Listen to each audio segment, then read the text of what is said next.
So Rocket Lab just got handed a huge government contract lifeline. But is it enough to launch the stock into orbit, or is it going to crash back down to Earth? That's the question. So let's jump into it. We go through a three-part analysis. And before we get into it, just so you guys know, I trade live every single day. And if you ever want to watch us trade live each day at Market Open, that's that second link in the description. Jump into StockMate and let's break it down together. So take a look here. Rocket Lab, you got securing about $515 million contract with the U.S. Space Force to build 18 satellites. And that's a massive jump, really, in their credibility when they work with the Space Force. But I guess they've worked with NASA as well. A little bit of weird stretch there. And the chart here, you start to see that this level is what we're watching, this uptrend here. You can see maybe a continuation of this overall trend. We've been covering them for quite some time. I started my YouTube channel really back in October, and since then we've covered them because I have a friend that works there and I've been covering them for a lot longer than that. But again, in the first part of our analysis, the market, they're really growing and they're in the 60 to 70 billion dollar market cap industry, which is launch services. So they launch satellites into space. And it's definitely not like a space company that's like, it could be this in the future or could be that in the future. They're definitely not theory. They have a ton of missions under their belt with 44 successful missions. And that's with two private companies alongside SpaceX. So we're talking about national security that they work with, as well as just other companies. Like one of the ones that's noticeable for taking a look at the analysis of the market is Knice Space Internet Connectivity of Things. They're kind of like a Starlink, if you will. And they've launched a ton of satellites for this company, few constellations.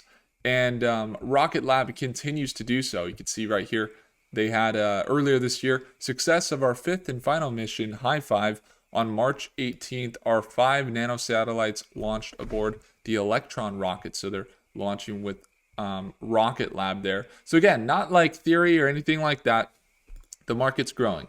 So that's, the market's growing. We know that they're getting more investment. I got to go to the Space Symposium, which I have this thing right here. I don't know if you guys see it, but SpaceX Pass, Media Pass. So I could go actually talk with the companies. And I really liked what they were building. I liked them as a fundamentally sound company. I think they're one of the leaders in the space industry. So you take a look here. They got some analysis as well. So this is the second piece that we jump into, which is the A, B, and C of the analysis, which comes down to the chart, the technicals. Number 2, the fundamentals, the news. And then number 3, we'll go into the financials and some of the catalysts that have them surging right now. I actually want to start off with the financials, if that's okay with you guys. Let's jump over to RKLB and we'll take a look at their financials here. One thing to note, which is really promising, is their revenue is up about 120% year over year. So that means that $132 million figure in just that quarter is a pretty big substantial increase from before. You had 92 million, 106, 104, and then 132 million in revenue. Net income still down just a little bit there, but you can see net profit margins are looking pretty good, up 53% year over year. When you take a look at their earnings per share and their revenue, they've been beating it pretty consistently, with the exception of a few early quarters there where they just missed on revenue. But as of end of 2024 and going into 2025, they've got green earnings per share. And it seems to be that their financials are increasing year over year. And one thing to note, which we don't always do, but we can jump into it. Let's take a look at some of the institutional investors here for Nope, I almost said BBAI because it was saying that's for RKLB. RKLB, we're talking about Rocket Lab. Let's take a look at it. So you can jump in, take a look at their insider activity, yes, but their institutional holdings is where I'm looking. You could take a look. Vanguard, pretty big investment fund there. They're holding what seems to be a very large portion of shares. BlackRock, State Street, you got Bank of America, Morgan Stanley, And you also have JP Morgan Chase there, as well as Goldman Sachs, investing pretty heavily into Rocket Lab. So when we look at the financials, you see institutional investors take a look at their revenues increasing, and then we take a look at the PE ratio here.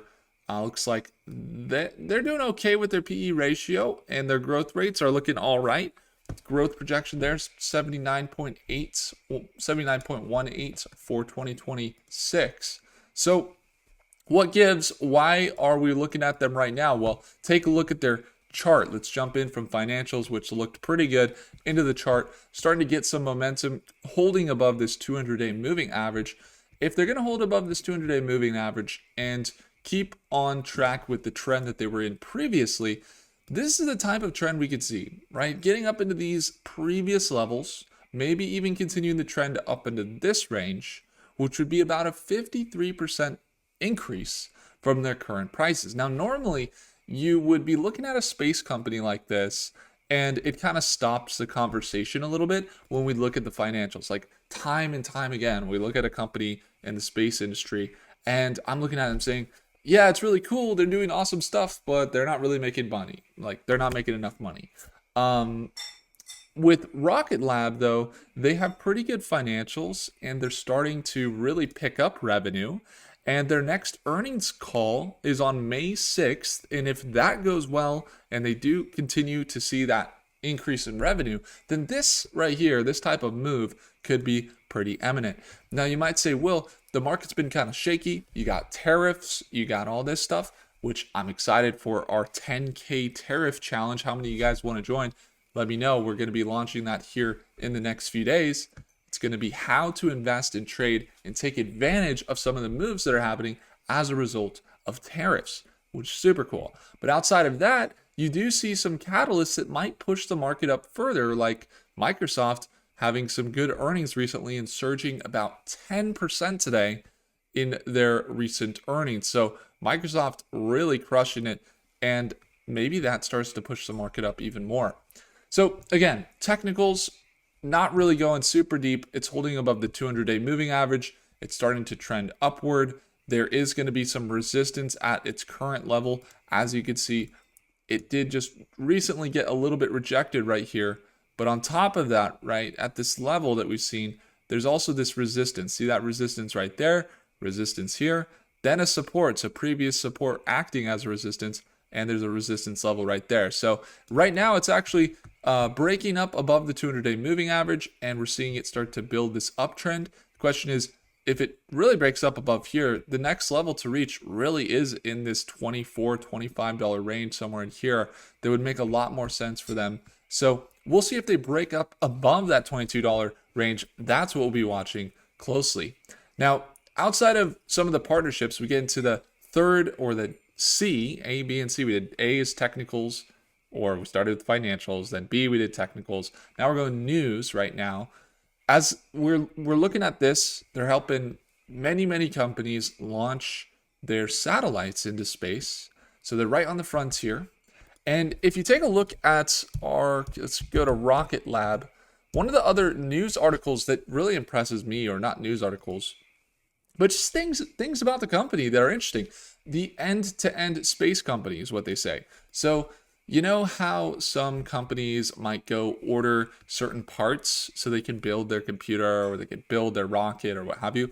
Well, Rocket Lab, they build their own parts. So from the semiconductors to the piping to the jets to the shocks to the different mechanisms on the aircraft or on the rocket, the solar panels, they build their own, and they don't rely really on the supply chain of other companies. So you take a look here as well. It says open access to space to improve life on Earth. Satellites launched by Electron, 224 satellites. And on top of that, you got 1,700 satellites in orbit with Rocket Lab technology. So to be in the, industry of what we see as Starlink, for example, I think is a really good place to put your money.